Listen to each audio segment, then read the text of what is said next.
Hello, this is Alan, welcoming you to the 1985th edition of the Enfield Talking newspaper, Dateline 22nd of January 2015. The readers this week are Sonia, Jenny, myself, with Ian on the controls. And the items that we will be reading come from our local newspapers, the Enfield Gazette and Advertiser and the Enfield Independent, and are their copyright. Our title music is Country Rock Polka, composed by Pat Prie, Fernand Bouillon and Harry Breuer, and is performed by Jean-Jacques Perret, and is used with his kind permission. Local stories include plans to scrap weekly bin collections being hidden, boy age 13 killed running to catch a bus to school, and MP is on the right track for meeting with a rail company.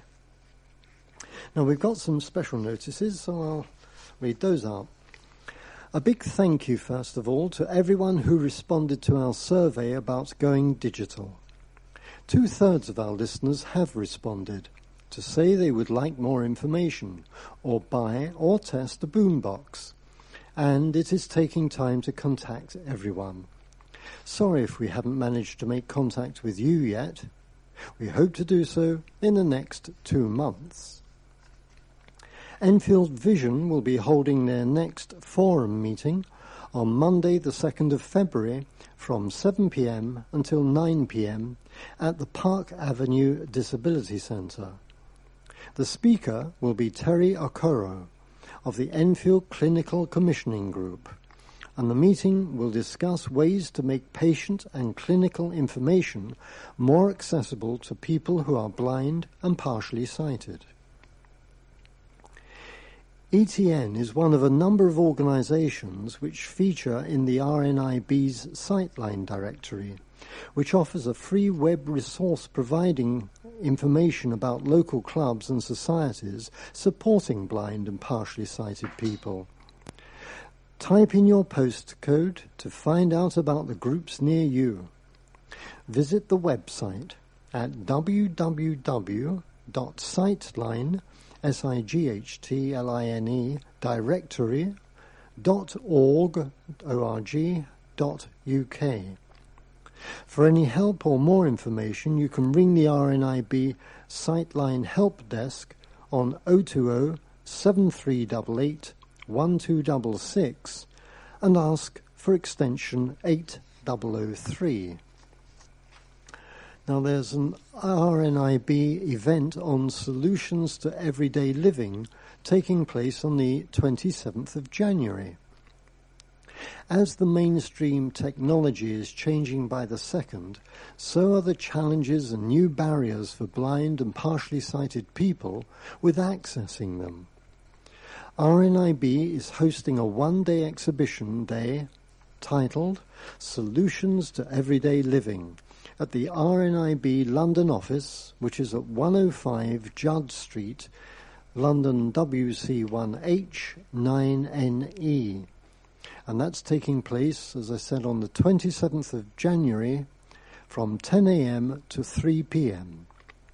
The event is for anybody who is having difficulty accessing a computer, print, mobile phone, or with doing everyday tasks in the home and while on the move. No registration is needed, no pre-booking, just turn up. If you're experiencing any problems receiving your Enfield Talking newspaper, please phone Diane de Jersey on 020 8805 6578. She is your listener's representative and will be pleased to help you. Now, Sonia will read the first item of local news. Sonia. An MP has accused Enfield Council of trying to hide a plan to get rid of weekly bin collections behind a market research company. Nick Dubois, the MP for Enfield North, has discovered that some of his constituents have been contacted by the company asking what their reaction would be if the council cut bin collections from across the borough to just once a fortnight. The Labour Group manifesto for last year's local elections promised a weekly waste collection, but did not specify whether that waste would be household, recyclables or compostables. However, Mr. Dubois has slammed the council for spending money on the market research. He said, "Labour-run Enfield Council is overseeing a shocking waste of taxpayers' money with this opinion polling. Their manifesto contained a clear commitment to keep weekly collections, and yet here they are using public money to test the waters on breaking that promise." He added, "Labour should come clean on their plans to end weekly collections. This kind of behaviour is just the type of thing that damages people's faith in politics and, frankly, smacks of arrogance. Enfield deserves better." However, Chris Bond, Cabinet Member for Environment, admitted the council had commissioned the polling, but insisted it was only doing what any sensible London council would do, as every tonne of normal waste costs the council £160 to collect, whereas the same volume of recyclables costs the council only £6. Mr. Bond said, "All councils in London are slightly rejigging the way they collect waste, as the price for collecting waste has changed. And yes, we are contacting residents just to find out what they would be comfortable with regarding their waste collection." Responding to the accusation that he was wasting taxpayers' money, Mr. Bond said, "We are consulting people, and we are spending money so that we can make sure if we do change things, people will be happy with what we come up with. We are putting our foot in the water, but no decision has been made, and we are not breaking any manifesto promise." The mother of a boy who was killed on his way to school has paid tribute to her very popular and football-mad son. David Barcelos, 13, died after he collided with a bus in 4 Street, Edmonton, last Thursday, as he ran for another bus heading towards his school, Gladesmore Community School in Tottenham. His devastated mother, Nadia Oliveira, of Joyce Avenue, Upper Edmonton, told the Enfield Independent about her amazing son. Overcome by emotion, she said, "We are heartbroken. The whole family is devastated. He was an amazing and very popular boy. He had friends from all walks of life and all religions. He could get along with anyone and was very friendly." Scores of tributes have been laid at the scene where David was hit by the bus. Miss Oliveira also revealed that her son had aspirations to play professional football one day for his boyhood team Arsenal and was always playing the game. She said he was football mad and would play on the streets after school all the time. He loved watching Arsenal and football in Portugal. We used to take him to the Tottenham Sports Centre, and he loved playing there too. The heartbroken mother spoke of the support she has received from the school and the community. She added, "Without the people in the community, I would not have been able to cope. They have been so supportive." David loved his family and his sisters and enjoyed science and PE at school. He was a lovely boy. Gladesmore Community School head teacher Tony Hartney, who paid tribute to the cheerful boy, visited the family on Monday evening to offer his condolences. He said, "The news of David's tragic death is deeply upsetting for the whole of the Gladesmore community. Sadness is felt by all who knew and cared for him, fellow pupils and staff. Our hearts go out to his lovely family, including his older sister, a former pupil of the school. David was a cheerful boy who loved school, and he was making giant leaps forward in his learning. His friendly manner meant that all who he encountered enjoyed his company and were warmed by the kindness he showed to others, his smile, and the happiness he exuded. A special assembly will take place to commemorate David's life at his school. Police are continuing to appeal for witnesses to the incident." An MP who has been campaigning for a better deal for Enfield commuters will be hosting a public meeting at which passengers can grill train bosses. Nick Dubois has been waging war on train operators since commuters endured a particularly miserable winter last year, as former train operating company First Capital Connect left commuters in and out of central London shivering on platforms as services were beset by delays and cancellations.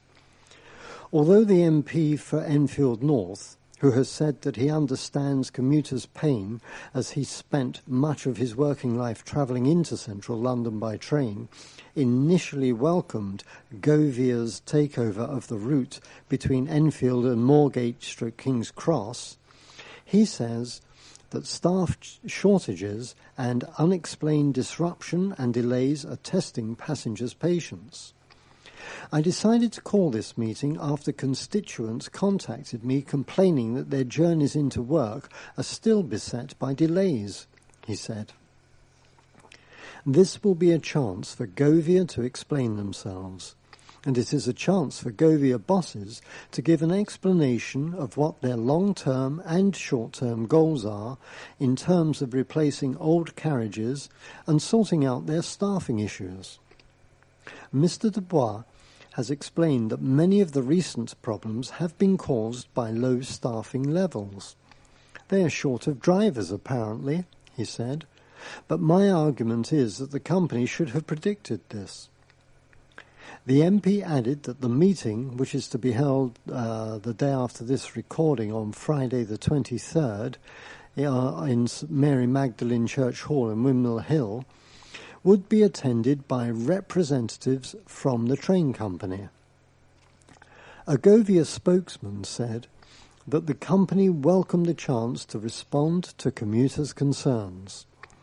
We are pleased to have been given this opportunity to explain the improvements we are bringing to the Enfield service at the meeting organised by Mr. Dubois and to discuss service issues, he said. Punctuality on our service is 9% better year on year and has shown an improvement every month since we took over the franchise in September. Add to that the new toilets and refurbished waiting room at Enfield Chase and our plans this month to start the process of building a new fleet of 150 air-conditioned carriages for the route, and I hope we will have plenty to talk about. The leader of the Labour Party used the opportunity of a visit to the borough to launch a report into what can be done to combat mental health issues for children and young people. Ed Miliband spoke at the Enfield Mental Health Users Group in Lancaster Road, Enfield, to announce that if Labour comes to power in May, it would invest more in mental health services for children and young people. Asked if Labour's vision was to invest in a greater number of inpatient beds in hospitals close to their families, he replied, "I think the most important thing is preventative services well before people get into hospital. You need the beds in hospitals, but that's the last resort. Really, we need prevention. I've been influenced by young people I've met who have said that care wasn't available for me at the beginning, and that's why we want more of the mental health service budget spent on children and young people." He added that they had to stop children and young people's mental health being seen as the Cinderella service of the Cinderella service. He added that in Labour's vision for the future of young people's mental health, teachers would be trained in how to spot warning signs of mental illness. In schools, we can educate young people about resilience, he said. We can do a lot to intervene early. Mr. Miliband said the extra investment in the NHS would come from a Labour plan for a mansion tax on properties worth more than £2 million, as well as clamping down on tax avoidance and taxing tobacco companies. When pressed on whether it would make more sense for a Labour government to concentrate on some of the causes of mental health breakdown in young people, such as the stresses of child poverty, the Labour leader replied, "This is about treating the causes and not just the symptoms, and we will be examining the cost of living issues as well as things like debt and exploitation by payday lenders. We have got to treat the deep social causes of mental ill health. One volunteer at the centre, 18-year-old Jordan Allen, an aspiring doctor currently studying for A-levels at Chase Community School in Churchbury Lane, Enfield, said that he had been impressed with Mr. Miliband. He was very empathetic and seemed to listen to everything we said. I volunteer working with older people, which I hope will help me in my career as a doctor, although I don't work with young people with mental health issues. I think any additional help for people going through a hard time can only be a good thing. A woman who runs a slimming group went insania when she met Peter Andre. Charlene Griffith, who runs a Slimming World group at Berlin Community Hall in Berlin Avenue, Enfield, got the chance to cuddle up to the superstar as he co-hosted the Slimming World Awards. Miss Griffith was asked to attend the ceremony where she met the singer, whose hits include Insania, and spoke of her pride for the people who attend her group every Monday. She said, "I'm so proud of all the members of the Berlin Hall group. They've lost fantastic amounts of weight throughout 2014, with many of them reaching their target weights and improving their health substantially. It's so rewarding to see people achieve things that they didn't think possible before losing weight, whether that's wearing smaller-sized clothes, taking up new hobbies, reducing medication, or being able to do more with their family and friends. Meeting Peter was a real treat. He was such a nice guy, and a great way to celebrate.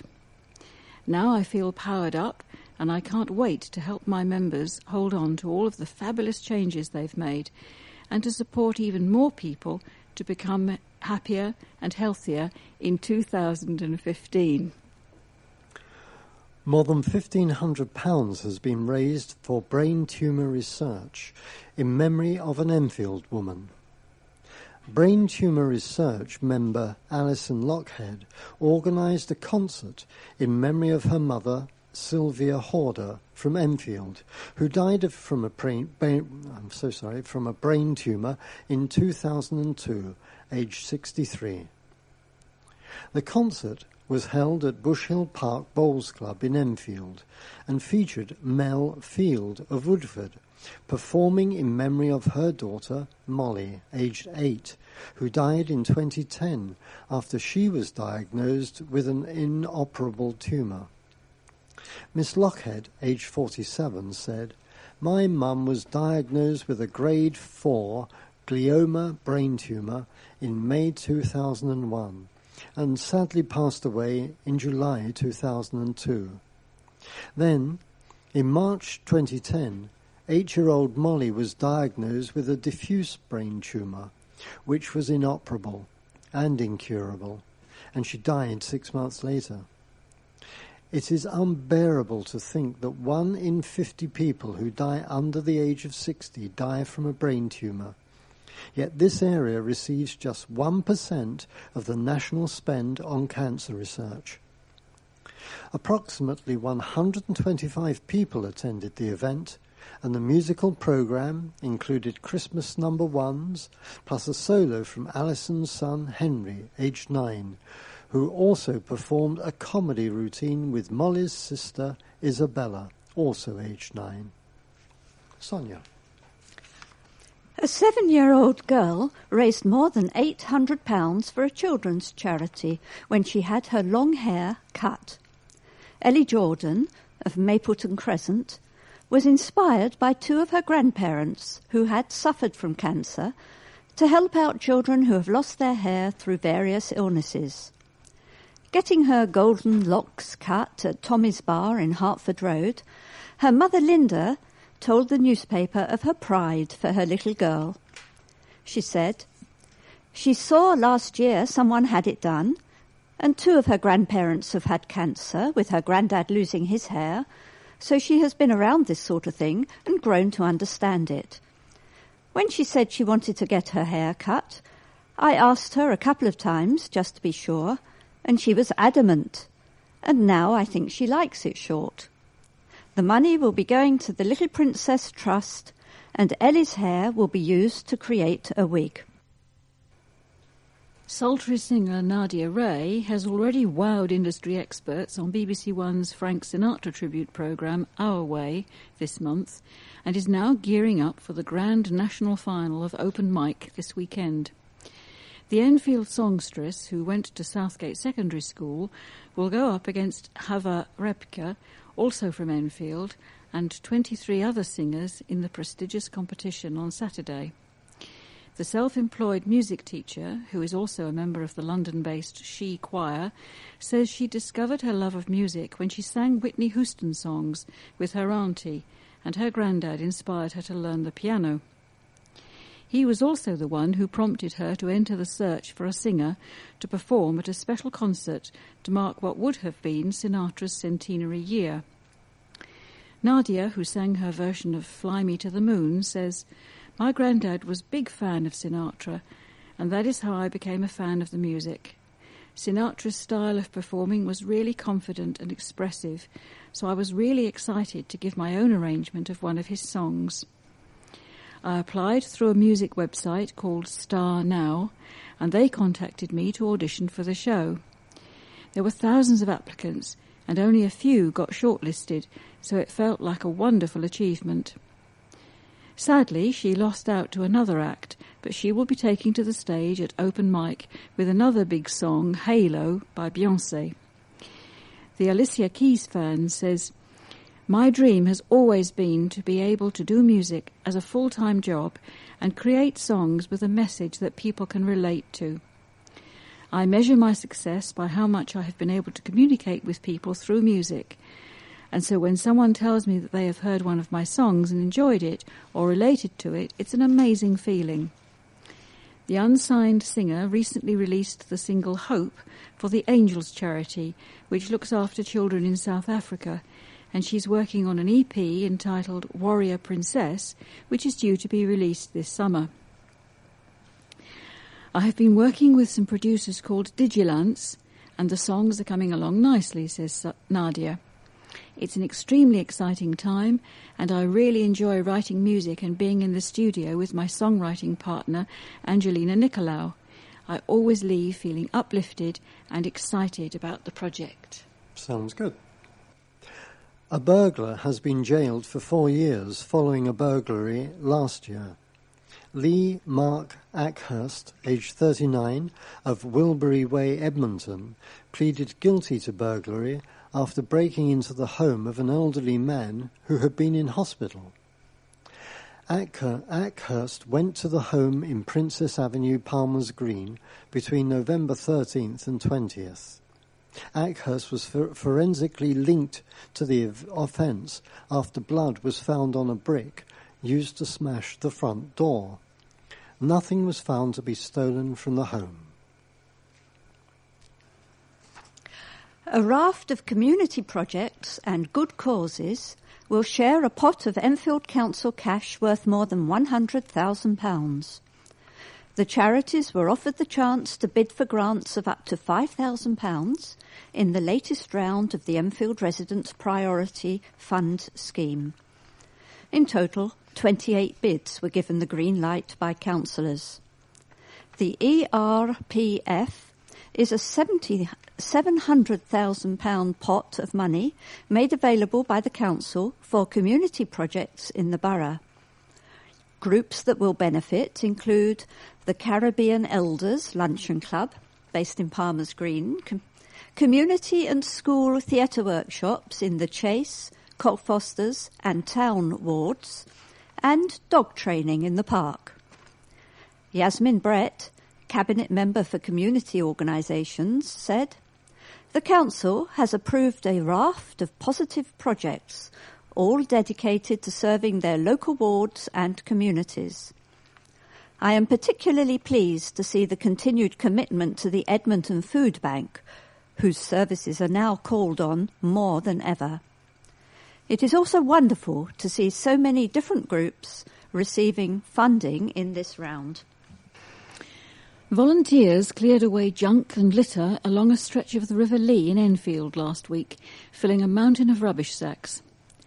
More than 60 bags of rubbish were collected by the clean-up crusaders as they got their hands dirty tidying up the towpath. The event was organised by the Canal and River Trust, a conservation charity which protects and preserves the heritage and wildlife habitats over more than 2,000 miles. 2 members of the towpath task force were Murray Scott and David Edwards, both of whom had careers in the city and became pals through volunteering. Murray said, "We could have spent our retirement playing golf or sitting around, but we wanted to do something useful and meet up with some friends. They call us conservation volunteers, but we call ourselves conversation volunteers." Jeff added, "I grew up by the Lee. I fished in it, swam in it, boated on it, walked by it. I live just nearby, so this is my chance to tidy it up a bit." The Canal and River Trust is looking for new people to join the towpath task force, which meets once a month. Becky Williams, Canal and River Trust volunteer leader, says, "The event on Thursday was a lot of fun. Why do people do it? Well, everyone has their own reasons. Usually it's a mix of being part of a nice friendly group, being outdoors, caring for your local environment, or just being beside the water. Activities include litter picking, painting, towpath maintenance, repairs to listed structures, creating wildlife habitats, and tree planting. No special skills are required, and lunch and refreshments are provided. The group meets on the 3rd Thursday of each month, and the next meeting is February. To find out how to get involved, contact rebecca.williams@canalrivertrust.org.uk or call 07799 436 816. A man was hit by a car trying to run across the North Circular Road. Police officers were called to Ravenside Close, Edmonton, shortly after 7:15 a.m. last Saturday to reports of a man having been hit before he reached the other side of the A406. The 33-year-old man suffered a number of fractures and a serious head injury and was taken to an East London hospital by air ambulance, where he remains in serious but stable condition. No arrests were made, and inquiries are continuing. And a woman was arrested for drink driving after she was spotted stumbling along the street before getting into her car. The woman was spotted on CCTV staggering along London Road, Enfield at 4:09 a.m. on January the 11th. Then she got into her car. Enfield Borough Council's Cabinet Member for Environment and Community Safety, Councillor Chris Bond, said it's incredibly irresponsible to drink and drive. Luckily, with the help of our CCTV operators, the police were able to apprehend this woman before she could harm herself or others. We have now reached the end of side 1 of this tape. Please stop your machine now, take out the cassette, turn it over, and start side 2.